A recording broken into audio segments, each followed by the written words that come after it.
সুপ্রিয় দর্শক, আসসালামু আলাইকুম। কেমন আছেন সবাই? আশা করছি আল্লাহর রহমতে সকলে ভালো আছেন। কাছে দূরে, দেশ বা দেশের বাইরে যে যেখান থেকে আমার ভিডিওটি দেখছেন, আপনাদের সকলকে অসংখ্য অসংখ্য ধন্যবাদ জানিয়ে শুরু করছি আমার আজকের রেসিপি। আপনাদের জন্য আজকের রেসিপিতে থাকছে খুবই মজাদার, নরম তুলতুলে, ফুলকো ফুলকো তেলের পিঠা বা পোয়া পিঠা। আজকে তেল পিঠা তৈরি করেছি একদম ভিন্ন রকম নতুন একটা রেসিপি। মাত্র একটা আম দিয়ে এই তেল পিঠা তৈরি করেছি। আশা করছি আপনাদের কাছে অনেক অনেক ভালো লাগবে। এরকম তেল পিঠা বানিয়ে যদি পরিবারের সকলকে খাওয়ানো হয় তাহলে কিন্তু সবাই আপনার প্রতি খুশি থাকবে।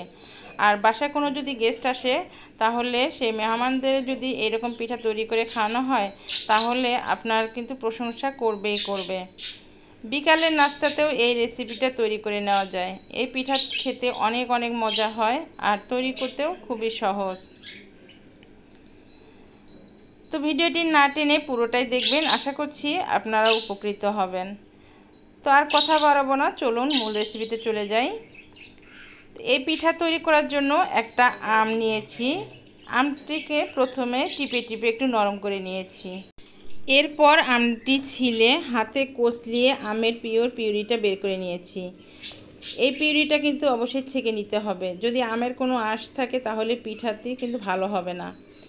তো আমি আমটি হাতে কষলিয়ে পিউরিটা বের করে নিয়েছি। আপনারা চাইলে ব্লেন্ডারও করে নিতে পারেন, তবে এই পিউরিটা বের করার জন্য কিন্তু পানি দেওয়া যাবে না। এবার আমি পিঠার ব্যাটার তৈরি করার জন্য একটা মিক্সিং বোল নিয়ে নিলাম। এখানে দিয়ে দিচ্ছি 1 কাপ চালের গুঁড়ি, 1 কাপ আটা দিয়ে দিচ্ছি। আপনারা আটার পরিবর্তে ময়দাটাও দিতে পারেন। আর যদি হাতের কাছে চালের গুঁড়ি না থাকে সেক্ষেত্রে শুধু ময়দা বা আটা দিয়েও তৈরি করা যাবে, কোনো সমস্যা নেই। এরপর দিয়ে দিচ্ছি স্বাদমতো লবণ, একটু মিষ্টি ব্যালেন্সের জন্য। দিয়ে দিচ্ছি 1/4 চা চামচ বেকিং পাউডার, 1/4 চা চামচ বেকিং সোডা। বেকিং সোডাটা দিয়েছি যেন পিঠাটা একটু মুচমুচে হয়, যেহেতু এখানে আম দিয়ে তৈরি করছি। আর বেকিং পাউডারটা না দিলেও চলবে, যদি আপনাদের কাছে হাতের কাছে থাকে তাহলে দিবেন, আর যদি না থাকে না তাহলে না দিলেও চলবে। এরপরে দিয়ে দিচ্ছি 1/2 কাপ চিনি। আমটা কতটা মিষ্টি সেটা বুঝে শুনে মিষ্টিটা দিতে হবে। এরপর শুকনো উপকরণগুলো মিশিয়ে নিচ্ছি। আমি কালো জিরা দিতে ভুলে গিয়েছিলাম, পরে 1 চামচ কালো জিরা দিয়েছি। তবে কালো জিরা দেওয়াটা স্কিপ হয়ে গেছে, এর জন্য আপনাদের দেখাতে পারিনি। তো সবগুলো শুকনো উপকরণ ভালোভাবে মিশিয়ে নিচ্ছি। মেশানো হয়ে গেলে আমের পিউরিটা দিয়ে হাত দিয়ে কষলিয়ে কষলিয়ে আটার সঙ্গে ভালোভাবে মিশিয়ে নিতে হবে। এমনভাবে মেশাতে হবে যেন আটা আর আমের পিউরিটা খুব ভালোভাবে মিশে যায়।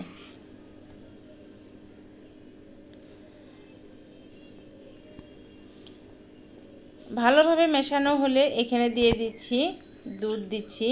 আমি এখানে 1/2 কাপ দুধ নিয়েছি। দুধটা আগে জাল করে ঠান্ডা করে নিয়েছি।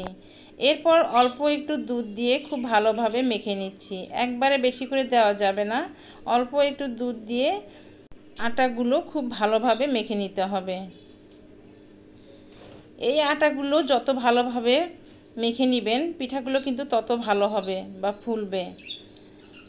আমি প্রায় 5 মিনিটের সময় ধরে আটাগুলো খুব ভালোভাবে প্রথমে মেখে নিয়েছি। এরপর অল্প অল্প করে দুধ দিয়ে খুব সুন্দর একটা ব্যাটার তৈরি করে নিচ্ছি।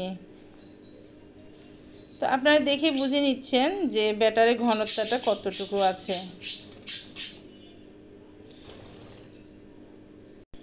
এবার পিঠার এই ব্যাটারটি 20 মিনিটের জন্য ঢেকে রেস্টে রেখে দেব। যেহেতু এখানে চালের গুঁড়া দিয়েছি আর চালের গুঁড়াটা ছিল শুকনো গুঁড়ি, এই জন্য অবশ্যই ঢেকে রাখতে হবে। 20 মিনিট পর ঢাকনা তুলে চামচ দিয়ে আবারও খুব ভালোভাবে ফেটে নিচ্ছি। এই পর্যায়ে যদি আপনারা বোঝেন যে ব্যাটারটি একটু ঘন আছে সেক্ষেত্রে আরও একটু দুধ বা পানি দিলেও চলবে। আমি এই ব্যাটারটি দুধ দিয়ে করেছি, আপনারা চাইলে পানি দিয়েও করে নিতে পারেন। তবে দুধ দিয়ে যদি এই ব্যাটার তৈরি করা যায় তাহলে পিঠা কিন্তু টেস্ট অনেকটা ভালো আসে। পিঠাগুলো ভাজার জন্য চুলায় একটি প্যান বসিয়েছি আর পর্যাপ্ত পরিমাণে তেল দিয়েছি। আর আপনারা দেখছেন আমি একটা স্টিলের ঢাকনা নিয়েছি। প্রতিটা পিঠার সাইজ একরকম রাখার জন্য আমি এরকম একটা ঢাকনা নিয়েছি। আপনাদের হাতের কাছে যদি থাকে তাহলে নিতে পারেন। এরপরে প্রথমে একটা পিঠা দিয়ে দেখে নিচ্ছি তেলের গরম কতটুকু হয়েছে। তেলটা যদি ভালোভাবে গরম না হয় তাহলে কিন্তু পিঠা ফুলবে না, আর বেশি গরম হলে পিঠা পুড়ে যাবে, আর তেল যদি কম গরম হয় তাহলে পিঠা ফুলবে না। এদিকটা কিন্তু অবশ্যই খেয়াল রাখতে হবে। এর জন্য চুলা মিডিয়াম মাঝামাঝিতে রেখে তেলটা ঠিক গরম রেখে পিঠাগুলো ভেজে নিতে হবে। তো আমার প্রথম পিঠাটা কিন্তু ভালো হয়নি। যে কোনো পিঠা ভাজার ক্ষেত্রে প্রথম পিঠা কিন্তু ভালো হয় না। তো দেখুন এই পিঠাটা কত সুন্দর করে ফুলেছে মাশাআল্লাহ। আর এরকম স্টিলের ঢাকনাতে যদি আপনারা পিঠা ভাজেন প্রথমে কিন্তু 2 বা 3 ব্যাচ পিঠা লেগে যাবে, তাতে কোনো সমস্যা নেই। একটা স্প্যাচুলা দিয়ে যদি একটু চাপ দেওয়া যায় তাহলে পিঠাটা সুন্দরভাবে উঠে আসে। আবার 2-3টা পিঠা ভাজার পর এমনি ঠিক হয়ে যায়। পিঠা ফুলে গেলে খুব সুন্দরভাবে ছেড়ে আসে। তো পিঠাগুলো তো আমি এই সাজে ভেজে নিচ্ছি। আপনাদের কাছে যদি এরকম স্টিলের সাজ বা ঢাকনা না থাকে তাহলে আপনারা কিন্তু এমনি তেলের মধ্যে দিতে পারেন। এভাবেও কিন্তু পিঠা খুব সুন্দরভাবে ফুলে উঠবে।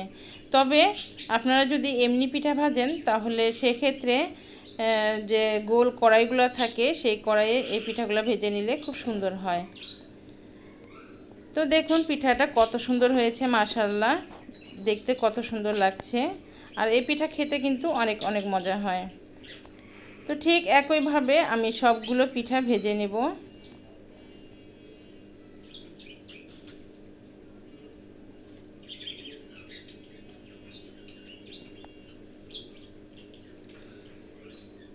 তেল পিঠা ভাজার ক্ষেত্রে কিন্তু চুলার আঁচটা ঠিক রাখতে হবে আর তেলের গরমটা ঠিক রাখতে হবে। শুধু এটা মনে রাখবেন, তাহলে পিঠাগুলো ফুলকো ফুলকো হবে। তো আলহামদুলিল্লাহ পিঠাগুলো সব ভেজে নিয়েছি। দেখুন কেমন হয়েছে। আপনারা কে এই পিঠা খেয়েছেন, আম দিয়ে তেল পিঠা কে কে খেয়েছেন কমেন্ট করে জানাবেন। এখন আমি আপনাদের একটা ভেঙে দেখিয়ে দিচ্ছি ভিতরটা কত সুন্দর হয়েছে। উপরটা মুচমুচে হয়েছে আর ভেতরটা কিন্তু নরম হয়েছে। খেতে আলহামদুলিল্লাহ অনেক অনেক ভালো লেগেছিল। আর পিঠাগুলো দেখতেও কিন্তু অনেক সুন্দর লাগছে। আপনাদের কাছে কেমন লেগেছে তা কমেন্ট করে জানাবেন। তো ফ্রেন্ডস, আমার ভিডিওতে এই পর্যন্ত যারা লাইক দিতে ভুলে গেছেন প্লিজ একটা লাইক দিয়ে দিবেন। বেশি বেশি করে কমেন্ট করবেন। আপনাদের কমেন্ট পড়তে কিন্তু আমার অনেক ভালো লাগে। আপনাদের মূল্যবান মতামতগুলো জানিয়ে দেবেন। আর বেশি বেশি করে শেয়ার করবেন ফ্রেন্ডস এবং ফ্যামিলি মেম্বারের সঙ্গে। আর আপনারা যারা আমার চ্যানেলে নতুন প্লিজ একটা সাবস্ক্রাইব করে আমার পাশে থাকবেন।